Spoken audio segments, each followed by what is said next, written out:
Pride and Prejudice by Jane Austen, Volume the 3rd. Chapter 13. A few days after this visit, Mr. Bingley called again, and alone.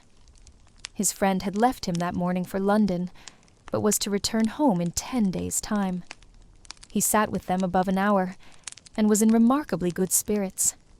Mrs. Bennet invited him to dine with them, but, with many expressions of concern, he confessed himself engaged elsewhere.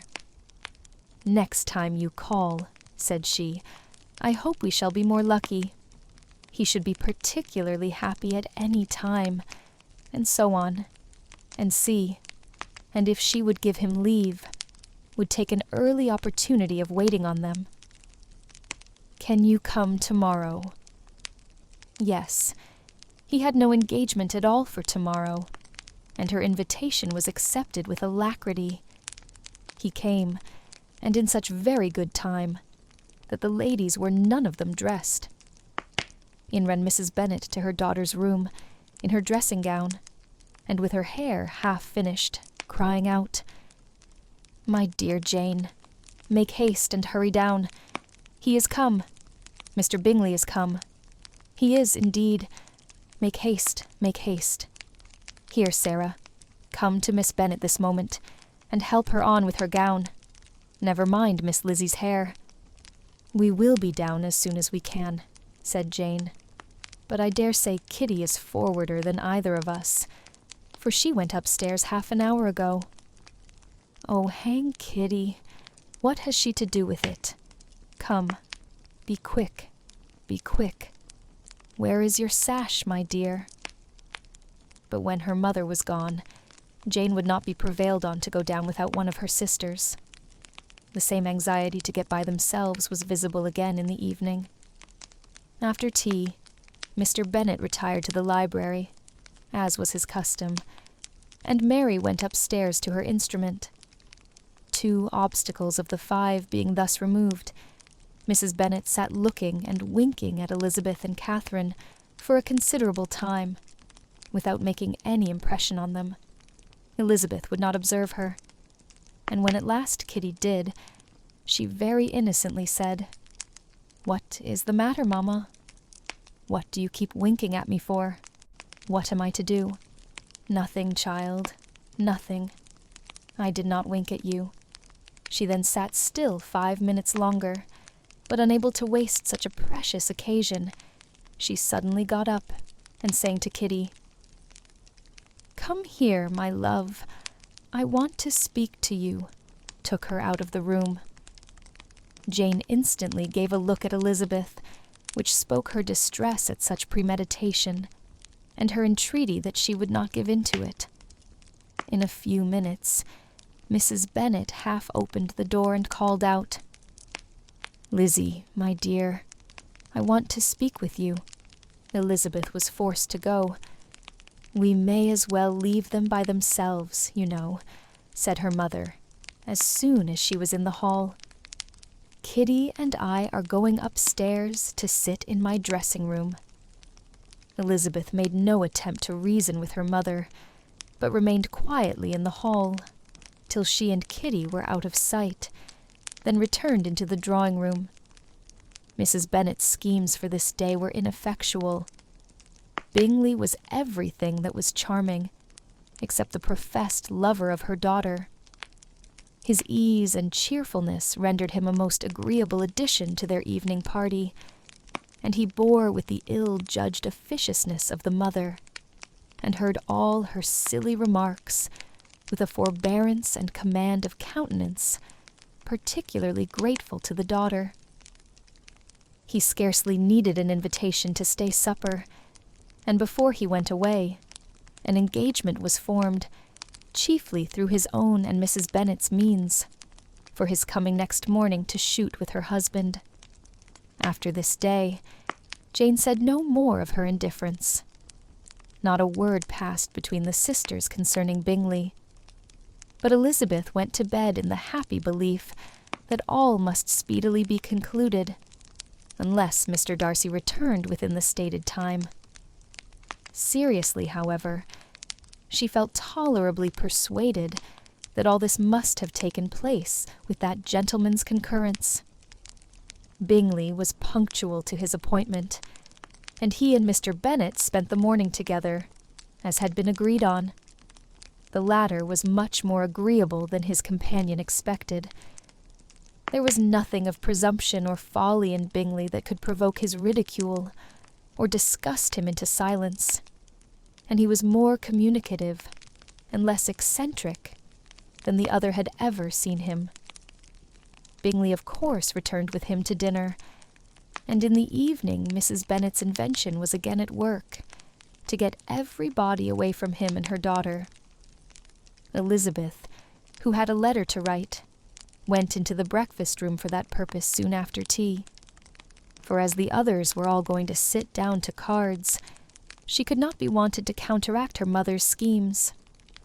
But on her returning to the drawing-room, when her letter was finished, she saw, to her infinite surprise, there was reason to fear that her mother had been too ingenious for her. On opening the door, she perceived her sister and Bingley standing together over the hearth, as if engaged in earnest conversation. And had this led to no suspicion, the faces of both, as they hastily turned round and moved away from each other, would have told it all. Their situation was awkward enough, but hers, she thought, was still worse. Not a syllable was uttered by either, and Elizabeth was on the point of going away again, when Bingley, who as well as the other had sat down, suddenly rose, and whispering a few words to her sister, ran out of the room. Jane could have no reserves from Elizabeth, where confidence would give pleasure, and instantly embracing her, acknowledged, with the liveliest emotion, that she was the happiest creature in the world. "'Tis too much," she added, "by far too much. I do not deserve it. Oh, why is not everybody as happy?" Elizabeth's congratulations were given with a sincerity, a warmth, a delight, which words could but poorly express. Every sentence of kindness was a fresh source of happiness to Jane, but she would not allow herself to stay with her sister, or say half that remained to be said, for the present.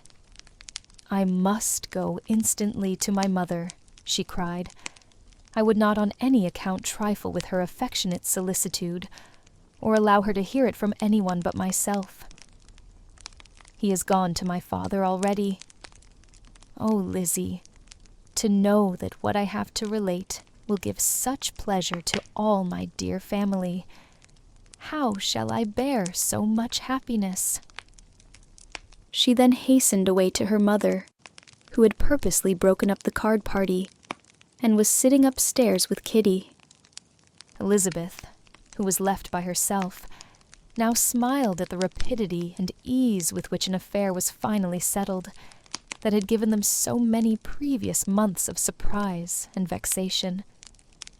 "And this," said she, "is the end of all his friend's anxious circumspection, of all his sister's falsehood and contrivance, the happiest, wisest, and most reasonable end."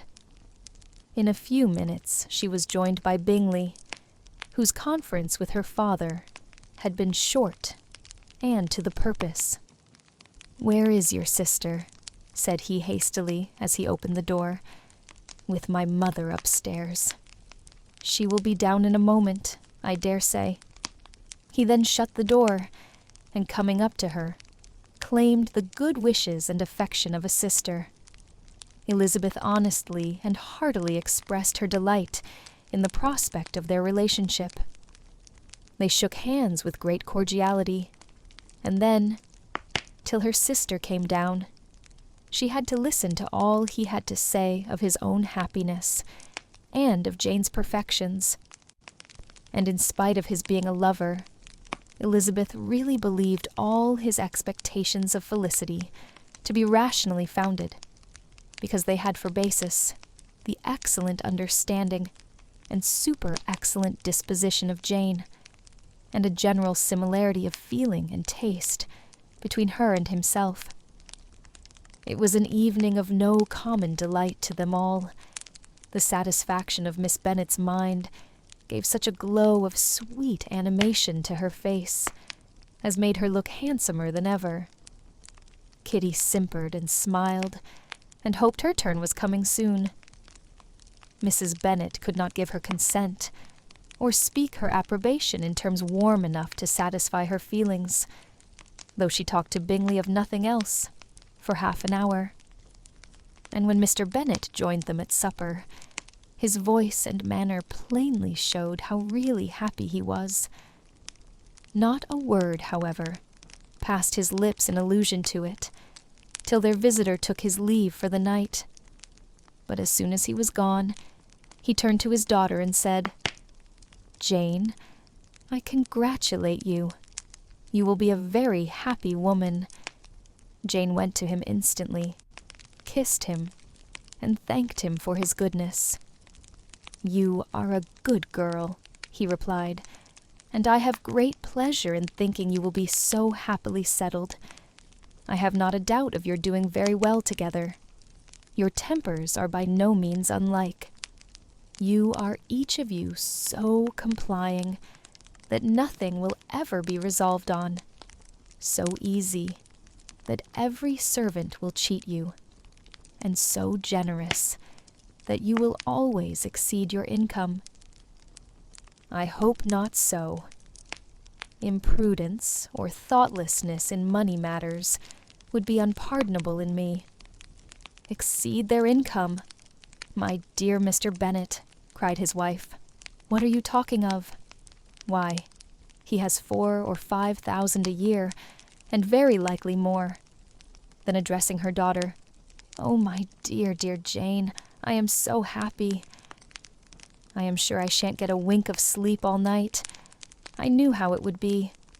I always said it must be so at last. I was sure you could not be so beautiful for nothing.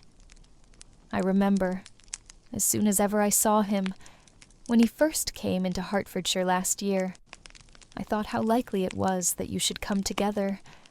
Oh, he is the handsomest young man that ever was seen. Wickham, Lydia, were all forgotten. Jane was beyond competition her favorite child. At that moment she cared for no other.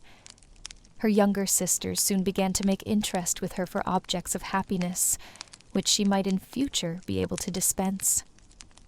Mary petitioned for the use of the library at Netherfield, and Kitty begged very hard for a few balls there every winter.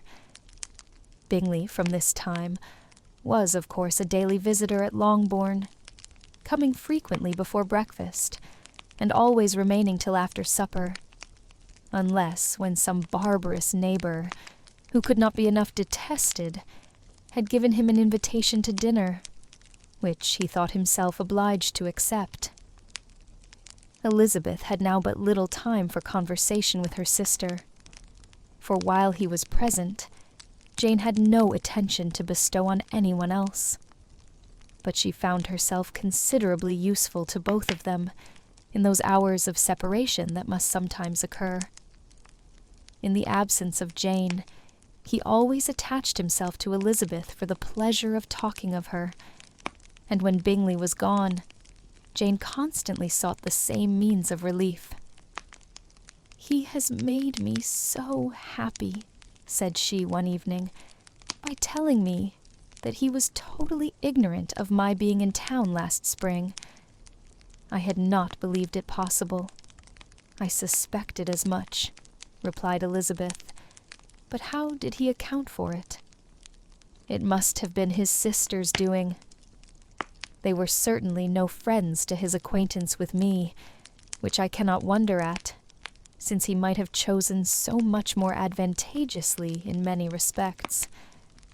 But when they see, as I trust they will, that their brother is happy with me, they will learn to be contented, and we shall be on good terms again, though we can never be what we once were to each other." "That is the most unforgiving speech," said Elizabeth, that I ever heard you utter. Good girl. It would vex me, indeed, to see you again the dupe of Miss Bingley's pretended regard. Would you believe it, Lizzie, that when he went to town last November he really loved me, and nothing but a persuasion of my being indifferent would have prevented his coming down again? He made a little mistake, to be sure, but it is to the credit of his modesty. This naturally introduced a panegyric from Jane on his diffidence, and the little value he put on his own good qualities. Elizabeth was pleased to find that he had not betrayed the interference of his friend. For, though Jane had the most generous and forgiving heart in the world, she knew it was a circumstance which most prejudiced her against him.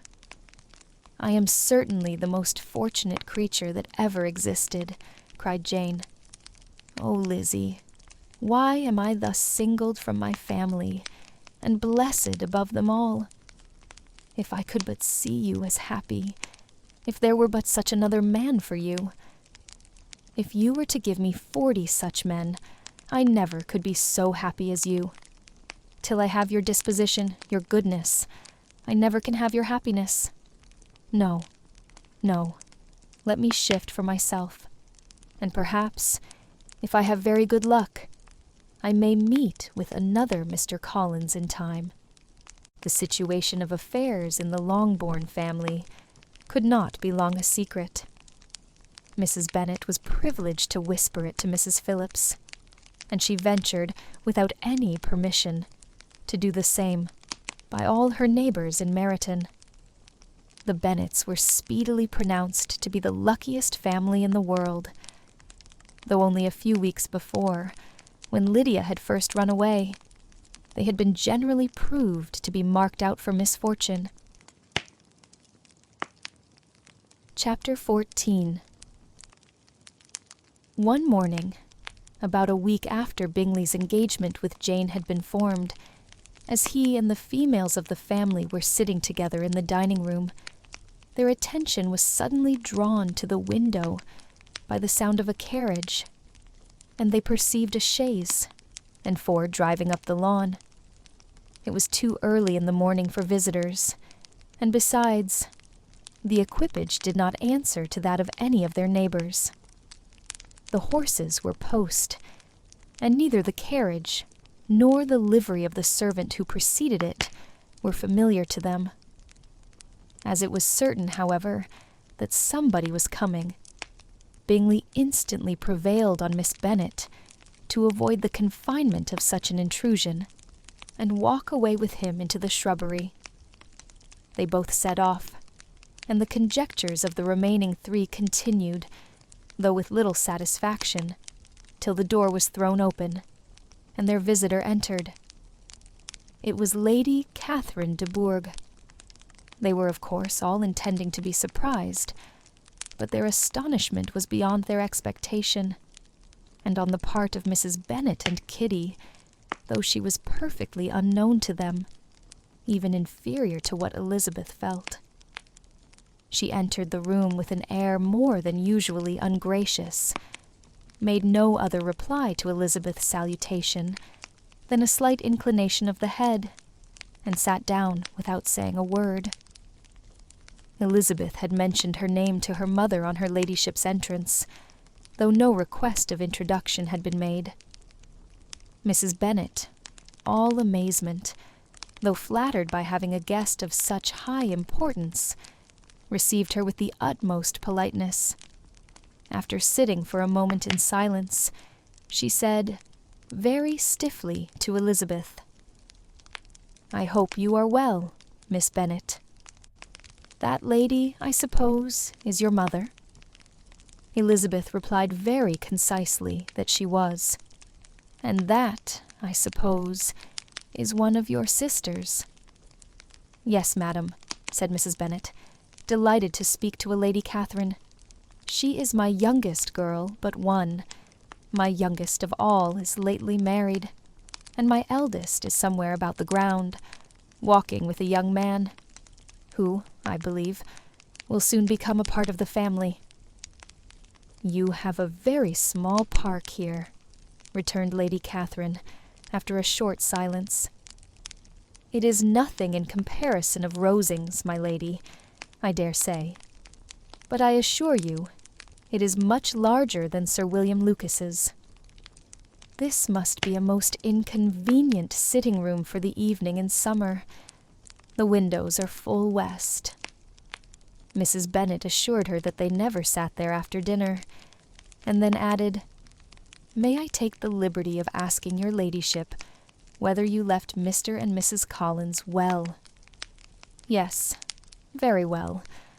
I saw them the night before last." Elizabeth now expected that she would produce a letter for her from Charlotte, as it seemed the only probable motive for her calling. But no letter appeared, and she was completely puzzled. Mrs. Bennet, with great civility, begged her ladyship to take some refreshment, but Lady Catherine very resolutely, and not very politely, declined eating anything, and then, rising up, said to Elizabeth, "Miss Bennet, there seemed to be a prettyish kind of a little wilderness on one side of your lawn. I should be glad to take a turn in it, if you will favor me with your company." "Go, my dear," cried her mother, "and show her ladyship about the different walks. I think she will be pleased with the hermitage." Elizabeth obeyed, and running into her own room for her parasol, attended her noble guest downstairs. As they passed through the hall, Lady Catherine opened the doors into the dining parlour and drawing-room, and pronouncing them, after a short survey, to be decent-looking rooms, walked on. Her carriage remained at the door, and Elizabeth saw that her waiting-woman was in it. They proceeded in silence along the gravel walk that led to the copse. Elizabeth was determined to make no effort for conversation with a woman who was now more than usually insolent and disagreeable. "How could I ever think her like her nephew?" said she, as she looked in her face. As soon as they entered the copse, Lady Catherine began in the following manner. "You can be at no loss, Miss Bennet, to understand the reason of my journey hither. Your own heart, your own conscience must tell you why I come." Elizabeth looked with unaffected astonishment. "Indeed, you are mistaken, madam. I have not been at all able to account for the honor of seeing you here." "Miss Bennet," replied her ladyship in an angry tone, "you ought to know that I am not to be trifled with. But, however insincere you may choose to be, you shall not find me so. My character has ever been celebrated for its sincerity and frankness, and in a cause of such moment as this, I shall certainly not depart from it. A report of a most alarming nature reached me 2 days ago. I was told that not only your sister was on the point of being most advantageously married, but that you, that Miss Elizabeth Bennet, would, in all likelihood, be soon afterwards united to my nephew, my own nephew, Mr. Darcy. Though I know it must be a scandalous falsehood, though I would not injure him so much as to suppose the truth of it possible, I instantly resolved on setting off for this place, that I might make my sentiments known to you." "If you believed it impossible to be true," said Elizabeth, coloring with astonishment and disdain, "I wonder you took the trouble of coming so far. What could your ladyship propose by it?" "At once to insist upon having such a report universally contradicted. Your coming to Longbourn, to see me and my family," said Elizabeth coolly, "will be rather a confirmation of it, if, indeed, such a report is in existence. If, do you then pretend to be ignorant of it? Has it not been industriously circulated by yourselves? Do you not know that such a report is spread abroad, I never heard that it was. And can you likewise declare that there is no foundation for it? I do not pretend to possess equal frankness with your ladyship. You may ask questions which I shall not choose to answer. This is not to be borne. Miss Bennet, I insist on being satisfied. Has my nephew, made you an offer of marriage? Your ladyship has declared it to be impossible. It ought to be so. It must be so, while he retains the use of his reason. But your arts and allurements may, in a moment of infatuation, have made him forget what he owes to himself and to all his family. You may have drawn him in. If I have, I shall be the last person to confess it. Miss Bennet, do you know who I am? I have not been accustomed to such language as this. I am almost the nearest relation he has in the world, and am entitled to know all his dearest concerns. But you are not entitled to know mine, nor will such behavior as this ever induce me to be explicit. Let me be rightly understood. This match, to which you have the presumption to aspire, can never take place. No, never. Mr. Darcy is engaged to my daughter. Now, what have you to say? Only this, that if he is so, you can have no reason to suppose he will make an offer to me. Lady Catherine hesitated for a moment, and then replied, The engagement between them is of a peculiar kind. From their infancy, they have been intended for each other. It was the favorite wish of his mother, as well as of hers. While in their cradles, we planned the union. And now, at the moment when the wishes of both sisters would be accomplished, in their marriage, to be prevented by a young woman of inferior birth, of no importance in the world, and wholly unallied to the family. Do you pay no regard to the wishes of his friends?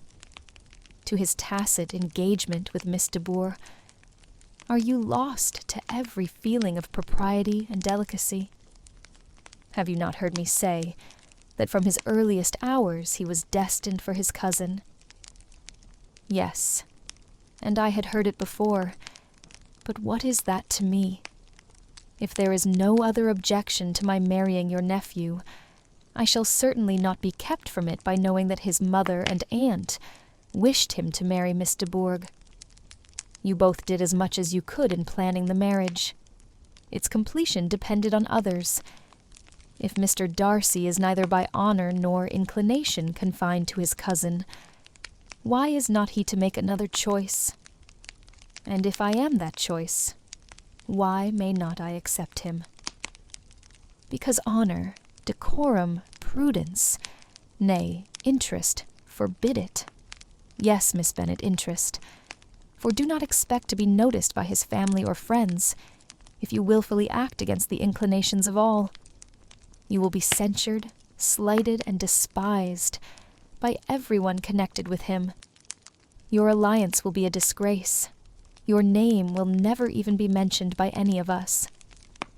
These are heavy misfortunes, replied Elizabeth, but the wife of Mr. Darcy must have such extraordinary sources of happiness necessarily attached to her situation, that she could, upon the whole, have no cause to repine. Obstinate, headstrong girl, I am ashamed of you. Is this your gratitude for my attentions to you last spring? Is nothing due to me on that score? Let us sit down. You are to understand, Miss Bennet, that I came here with the determined resolution of carrying my purpose, nor will I be dissuaded from it. I have not been used to submit to any person's whims. I have not been in the habit of brooking disappointment. That will make your ladyship's situation at present more pitiable, but it will have no effect on me. I will not be interrupted. Hear me in silence. My daughter and my nephew are formed for each other. They are descended, on the maternal side, from the same noble line, and, on the father's, from respectable, honorable, and ancient, though untitled families. Their fortune on both sides is splendid. They are destined for each other by the voice of every member of their respective houses. And what is to divide them? The upstart pretensions of a young woman without family, connections, or fortune. Is this to be endured? But it must not, shall not be. If you were sensible of your own good, you would not wish to quit the sphere in which you have been brought up. In marrying your nephew, I should not consider myself as quitting that sphere. He is a gentleman. I am a gentleman's daughter. So far we are equal. True. You are a gentleman's daughter.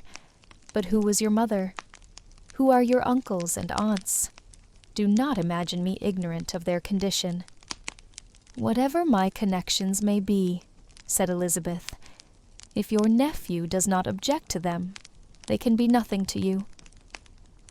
Tell me, once for all, are you engaged to him? Though Elizabeth would not, for the mere purpose of obliging Lady Catherine, have answered this question, she could not but say, after a moment's deliberation, I am not. Lady Catherine seemed pleased. And will you promise me never to enter into such an engagement? I will make no promise of the kind. Miss Bennet, I am shocked and astonished.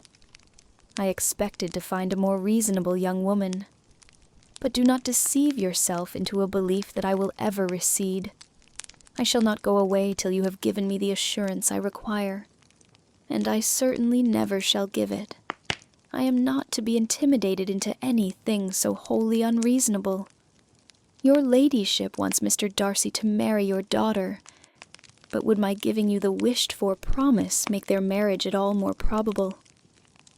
Supposing him to be attached to me, would my refusing to accept his hand make him wish to bestow it on his cousin? Allow me to say, Lady Catherine, that the arguments with which you have supported this extraordinary application have been as frivolous as the application was ill-judged. You have widely mistaken my character, if you think I can be worked on by such persuasions as these. How far your nephew might approve of your interference in his affairs, I cannot tell, but you have certainly no right to concern yourself in mine.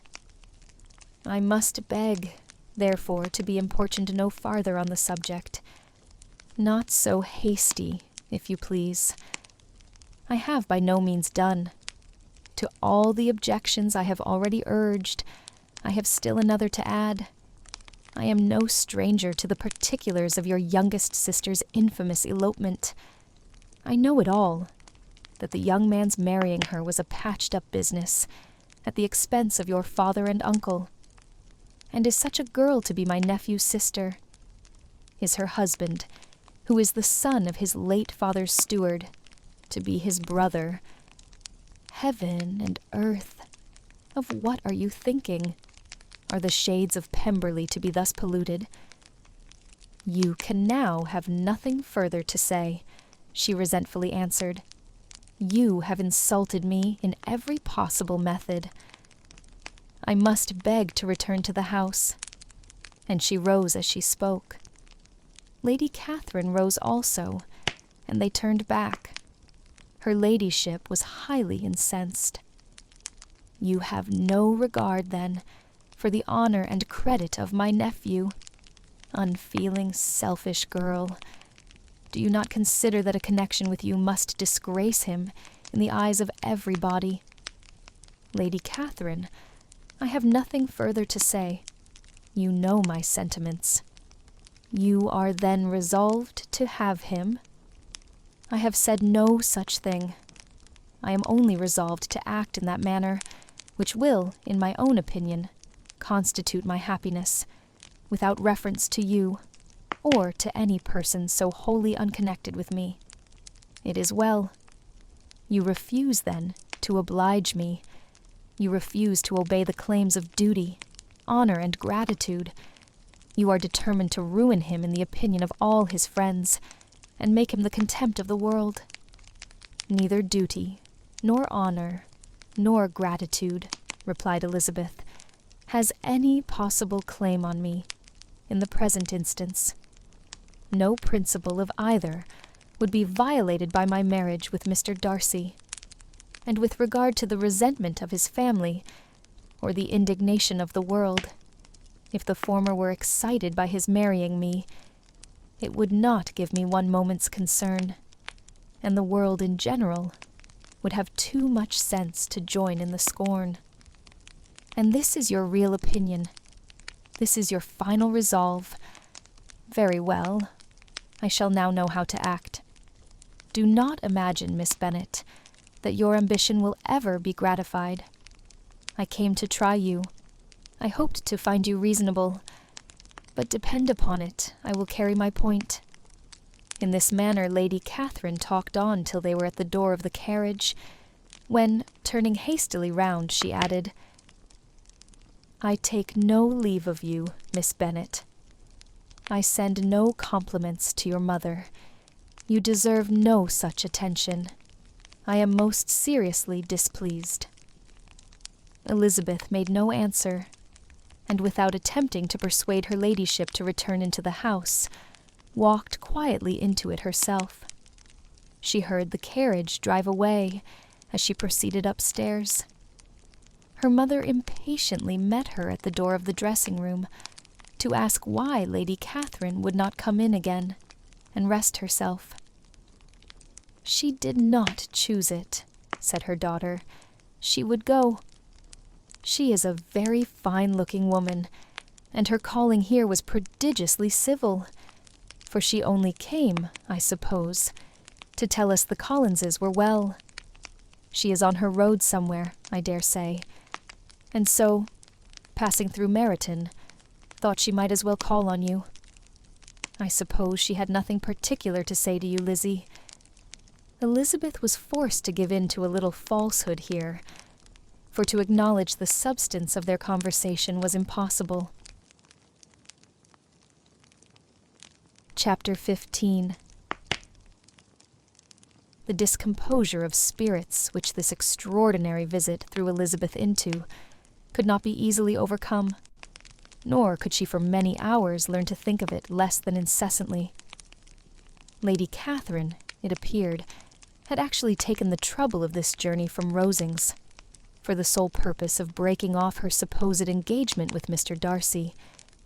It was a rational scheme, to be sure, but from what the report of their engagement could originate, Elizabeth was at a loss to imagine, till she recollected that his being the intimate friend of Bingley, and her being the sister of Jane, was enough, at a time when the expectation of one wedding made everybody eager for another, to supply the idea.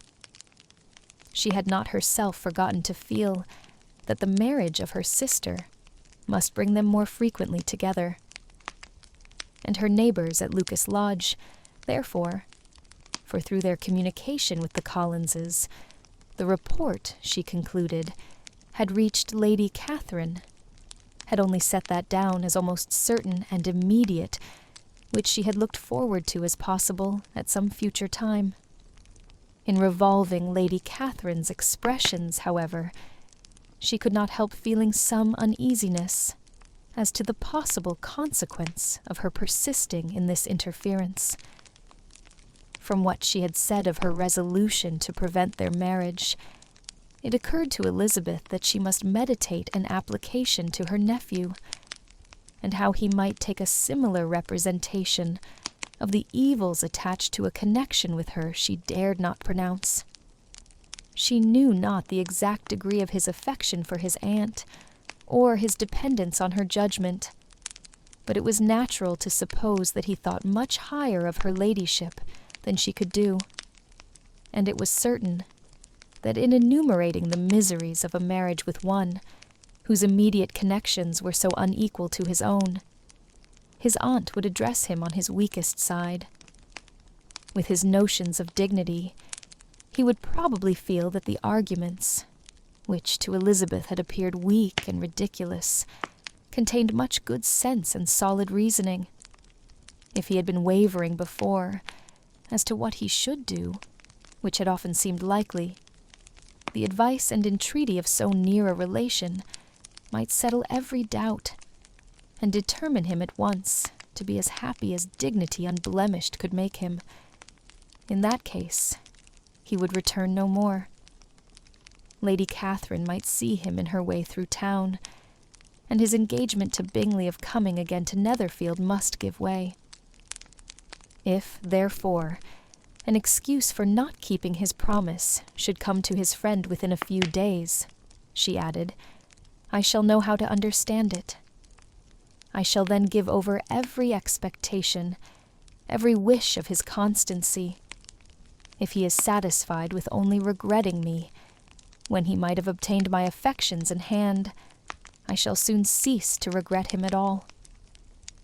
The surprise of the rest of the family, on hearing who their visitor had been, was very great, but they obligingly satisfied it with the same kind of supposition which had appeased Mrs. Bennet's curiosity, and Elizabeth was spared from much teasing on the subject. The next morning, as she was going downstairs, she was met by her father, who came out of his library with a letter in his hand. "Lizzie," said he, "I was going to look for you. Come into my room." She followed him thither, and her curiosity to know what he had to tell her was heightened by the supposition of its being in some manner connected with the letter he held. It suddenly struck her that it might be from Lady Catherine, and she anticipated with dismay all the consequent explanations. She followed her father to the fireplace, and they both sat down. He then said, "I have received a letter this morning that has astonished me exceedingly. As it principally concerns yourself, you ought to know its contents. I did not know before that I had 2 daughters on the brink of matrimony. Let me congratulate you on a very important conquest." The color now rushed into Elizabeth's cheeks, in the instantaneous conviction of its being a letter from the nephew, instead of the aunt, and she was undetermined whether most to be pleased that he explained himself at all, or offended that his letter was not rather addressed to herself, when her father continued, "You look conscious. Young ladies have great penetration in such matters as these, but I think I may defy even your sagacity to discover the name of your admirer. This letter is from Mr. Collins." "From Mr. Collins? And what can he have to say?" "Something very much to the purpose, of course. He begins with congratulations on the approaching nuptials of my eldest daughter, of which, it seems, he has been told by some of the good-natured, gossiping Lucases. I shall not sport with your impatience by reading what he says on that point. What relates to yourself is as follows. Having thus offered you the sincere congratulations of Mrs. Collins and myself on this happy event, let me now add a short hint on the subject of another, of which we have been advertised by the same authority. Your daughter Elizabeth, it is presumed, will not long bear the name of Bennet, after her eldest sister has resigned it, and the chosen partner of her fate may be reasonably looked up to as one of the most illustrious personages in this land. Can you possibly guess, Lizzie, who is meant by this? This young gentleman is blessed, in a peculiar way, with everything the heart of mortal can most desire: splendid property, noble kindred, and extensive patronage. Yet, in spite of all these temptations, let me warn my cousin Elizabeth and yourself of what evils you may incur by a precipitate closure with this gentleman's proposals, which, of course, you will be inclined to take immediate advantage of. Have you any idea, Lizzie, who this gentleman is? But now it comes out. My motive for cautioning you is as follows. We have reason to imagine that his aunt, Lady Catherine de Bourgh, does not look on the match with a friendly eye. Mr. Darcy, you see, is the man. Now, Lizzie, I think I have surprised you. Could he or the Lucases have pitched on any man within the circle of our acquaintance, whose name would have given the lie more effectually to what they related? Mr. Darcy, who never looks at any woman but to see a blemish, and who probably never looked at you in his life. It is admirable. Elizabeth tried to join in her father's pleasantry, but could only force one most reluctant smile. Never had his wit been directed in a manner so little agreeable to her. Are you not diverted? Oh, yes. Pray read on. After mentioning the likelihood of this marriage to her ladyship last night, she immediately, with her usual condescension, expressed what she felt on the occasion. When it became apparent that on the score of some family objections on the part of my cousin, she would never give her consent to what she termed so disgraceful a match. I thought it my duty to give the speediest intelligence of this to my cousin, that she and her noble admirer may be aware of what they are about, and not run hastily into a marriage which has not been properly sanctioned. Mr. Collins, moreover, adds, I am truly rejoiced that my cousin Lydia's sad business has been so well hushed up, and am only concerned that their living together before the marriage took place should be so generally known. I must not, however, neglect the duties of my station, or refrain from declaring my amazement at hearing that you received the young couple into your house as soon as they were married. It was an encouragement of vice, and had I been the rector of Longbourn, I should very strenuously have opposed it. You ought certainly to forgive them as a Christian, but never to admit them in your sight, or allow their names to be mentioned in your hearing. That is his notion of Christian forgiveness. The rest of his letter is only about his dear Charlotte's situation, and his expectation of a young olive branch. But, Lizzie, you look as if you did not enjoy it. You are not going to be missish, I hope, and pretend to be affronted at an idle report. For what do we live, but to make sport for our neighbors, and laugh at them in our turn? Oh, cried Elizabeth, I am excessively diverted. But it is so strange. Yes, that is what makes it amusing. Had they fixed on any other man, it would have been nothing.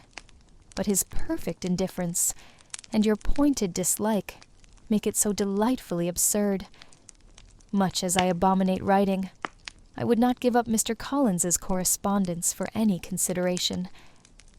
Nay, when I read a letter of his, I cannot help giving him the preference even over Wickham, much as I value the impudence and hypocrisy of my son-in-law.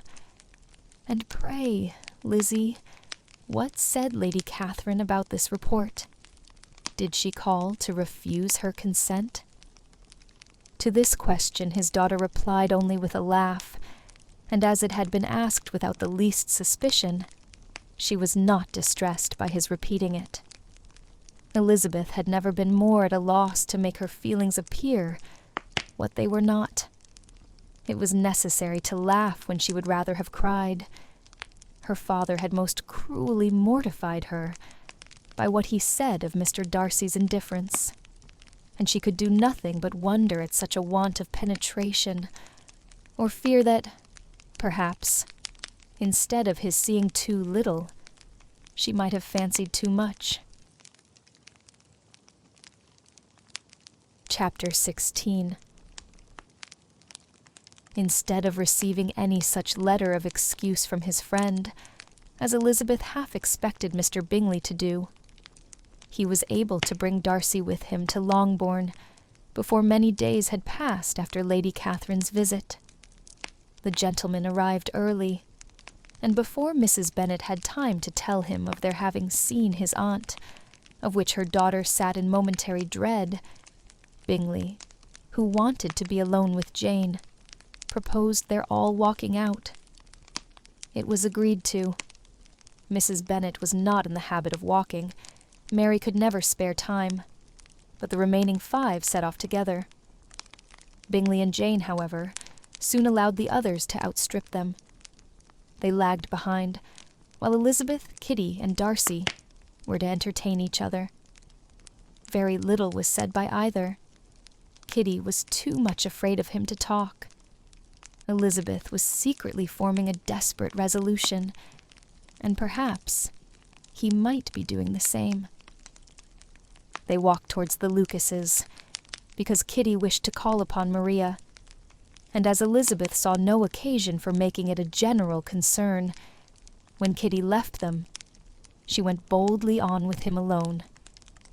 Now was the moment for her resolution to be executed, and while her courage was high, she immediately said, "Mr. Darcy, I am a very selfish creature, and for the sake of giving relief to my own feelings, care not how much I may be wounding yours. I can no longer help thanking you for your unexampled kindness to my poor sister. Ever since I have known it, I have been most anxious to acknowledge to you how gratefully I feel it. Were it known to the rest of my family, I should not have merely my own gratitude to express. I am sorry, exceedingly sorry," replied Darcy, in a tone of surprise and emotion, "that you have ever been informed of what may, in a mistaken light, have given you uneasiness. I did not think Mrs. Gardiner was so little to be trusted. You must not blame my aunt. Lydia's thoughtlessness first betrayed to me that you had been concerned in the matter, and of course I could not rest till I knew the particulars. Let me thank you again and again, in the name of all my family, for that generous compassion which induced you to take so much trouble and bear so many mortifications for the sake of discovering them. If you will thank me," he replied, "let it be for yourself alone. That the wish of giving happiness to you might add force to the other inducements which led me on, I shall not attempt to deny. But your family owe me nothing, much as I respect them. I believe I thought only of you." Elizabeth was too much embarrassed to say a word. After a short pause, her companion added, "You are too generous to trifle with me. If your feelings are still what they were last April, tell me so at once. My affections and wishes are unchanged, but one word from you will silence me on this subject forever." Elizabeth, feeling all the more than common awkwardness and anxiety of his situation, now forced herself to speak, and immediately, though not very fluently, gave him to understand that her sentiments had undergone so material a change since the period to which he alluded, as to make her receive with gratitude and pleasure his present assurances. The happiness which this reply produced was such as he had probably never felt before, and he expressed himself on the occasion as sensibly and as warmly as a man violently in love can be supposed to do. Had Elizabeth been able to encounter his eyes, she might have seen how well the expression of heartfelt delight diffused over his face became him. But though she could not look, she could listen, and he told her of feelings which, in proving of what importance she was to him, made his affection every moment more valuable. They walked on without knowing in what direction. There was too much to be thought, and felt, and said, for attention to any other objects. She soon learnt that they were indebted for their present good understanding to the efforts of his aunt, who did call on him in her return through London, and there relate her journey to Longbourn, its motive, and the substance of her conversation with Elizabeth, dwelling emphatically on every expression of the latter, which, in her ladyship's apprehension, peculiarly denoted her perverseness and assurance, in the belief that such a relation must assist her endeavours to obtain that promise from her nephew which she had refused to give. But, unluckily for her ladyship, its effect had been exactly contrariwise. "It taught me to hope," said he, "as I had scarcely ever allowed myself to hope before.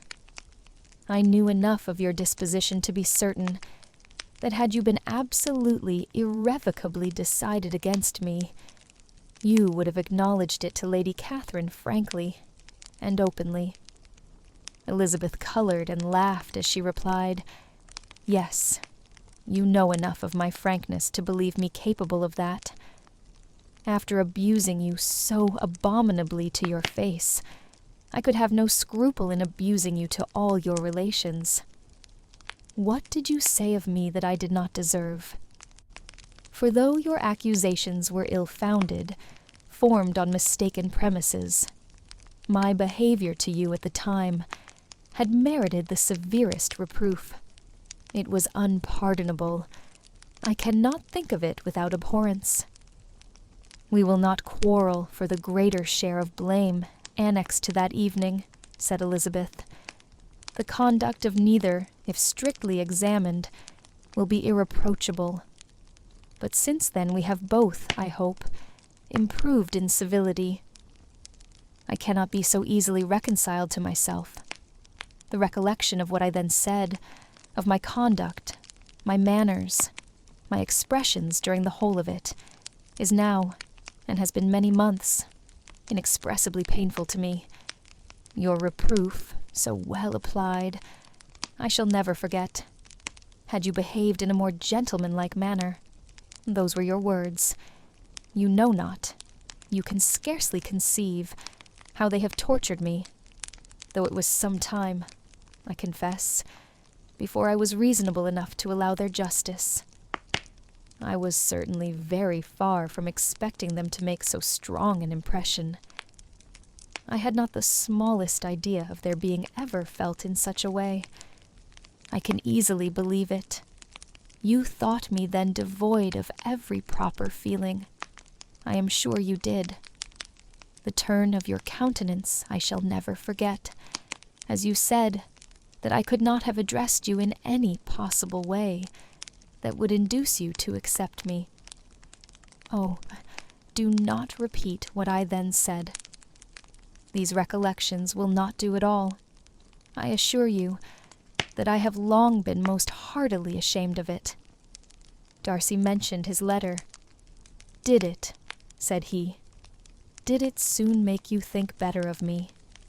Did you, on reading it, give any credit to its contents?" She explained what its effect on her had been, and how gradually all her former prejudices had been removed. "I knew," said he, "that what I wrote must give you pain, but it was necessary. I hope you have destroyed the letter. There was one part, especially the opening of it, which I should dread your having the power of reading again. I can remember some expressions which might justly make you hate me. The letter shall certainly be burnt, if you believe it essential to the preservation of my regard. But, though we have both reason to think my opinions not entirely unalterable, they are not, I hope, quite so easily changed as that implies." "When I wrote that letter," replied Darcy, "I believed myself perfectly calm and cool. But I am since convinced that it was written in a dreadful bitterness of spirit. The letter, perhaps, began in bitterness, but it did not end so. The adieu is charity itself. But think no more of the letter. the feelings of the person who wrote and the person who received it are now so widely different from what they were then, that every unpleasant circumstance attending it ought to be forgotten. You must learn some of my philosophy. Think only of the past, as its remembrance gives you pleasure. I cannot give you credit for any philosophy of the kind. Your retrospections must be so totally void of reproach that the contentment arising from them is not a philosophy, but, what is much better, of ignorance. But with me, it is not so. Painful recollections will intrude, which ought not to be repelled. I have been a selfish being all my life, in practice, though not in principle. As a child, I was taught what was right, but I was not taught to correct my temper. I was given good principles, but left to follow them in pride and conceit.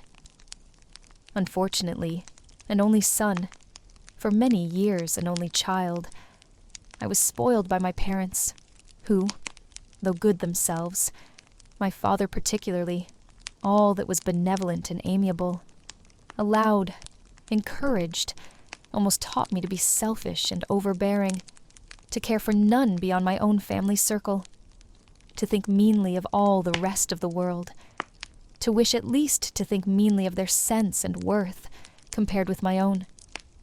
Such I was, from 8 to 28, and such I might still have been but for you, dearest, loveliest Elizabeth. What do I not owe you?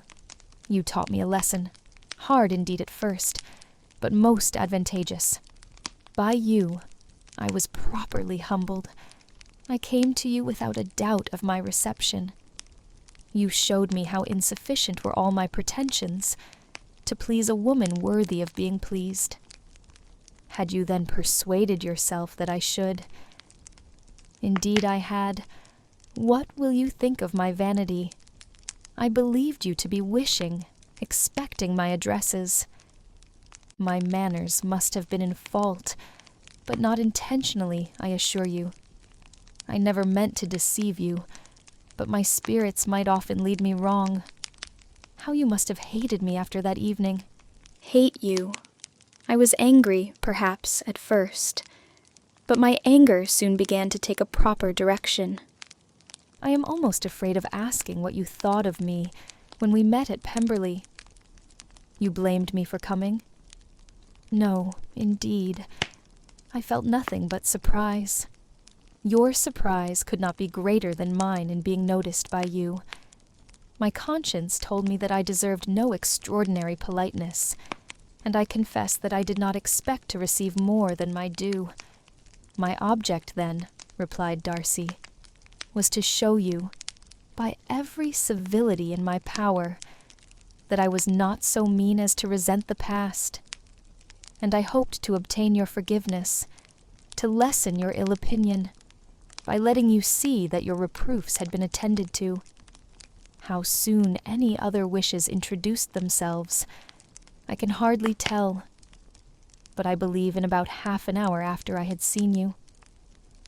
He then told her of Georgiana's delight in her acquaintance, and of her disappointment at its sudden interruption, which naturally leading to the cause of that interruption, she soon learnt that his resolution of following her from Derbyshire in quest of her sister had been formed before he quitted the inn, and that his gravity and thoughtfulness there had arisen from no other struggles than what such a purpose must comprehend. She expressed her gratitude again, but it was too painful a subject to each to be dwelt on farther. After walking several miles in a leisurely manner, and too busy to know anything about it, they found at last, on examining their watches, that it was time to be at home. What could have become of Mr. Bingley and Jane was a wonder which introduced the discussion of their affairs. Darcy was delighted with their engagement. His friend had given him the earliest information of it. "I must ask whether you were surprised," said Elizabeth. "Not at all." When I went away, I felt that it would soon happen. That is to say, you had given your permission. I guessed as much. And though he exclaimed at the term, she found that it had been pretty much the case.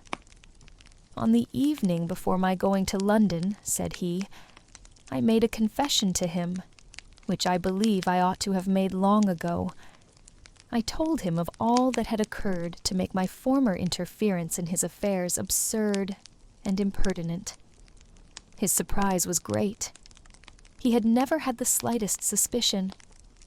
I told him, moreover, that I believed myself mistaken in supposing, as I had done, that your sister was indifferent to him, and as I could easily perceive that his attachment to her was unabated, I felt no doubt of their happiness together.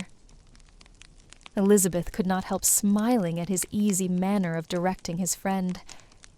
"Did you speak from your own observation," said she, "when you told him that my sister loved him, or merely from my information last spring?" "From the former. I had narrowly observed her during the 2 visits which I had lately made here, and I was convinced of her affection." And your assurance of it, I suppose, carried immediate conviction to him. It did. Bingley is most unaffectedly modest. His diffidence had prevented his depending on his own judgment in so anxious a case, but his reliance on mine made everything easy. I was obliged to confess one thing, which for a time, and not unjustly, offended him. I could not allow myself to conceal that your sister had been in town 3 months last winter, that I had known it, and purposely kept it from him. He was angry, but his anger, I am persuaded, lasted no longer than he remained in any doubt of your sister's sentiments. He has heartily forgiven me now. Elizabeth longed to observe that Mr. Bingley had been a most delightful friend, so easily guided that his worth was invaluable. But she checked herself. She remembered that he had yet to learn to be laughed at, and it was rather too early to begin. In anticipating the happiness of Bingley, which of course was to be inferior only to his own, he continued the conversation till they reached the house. In the hall, they parted.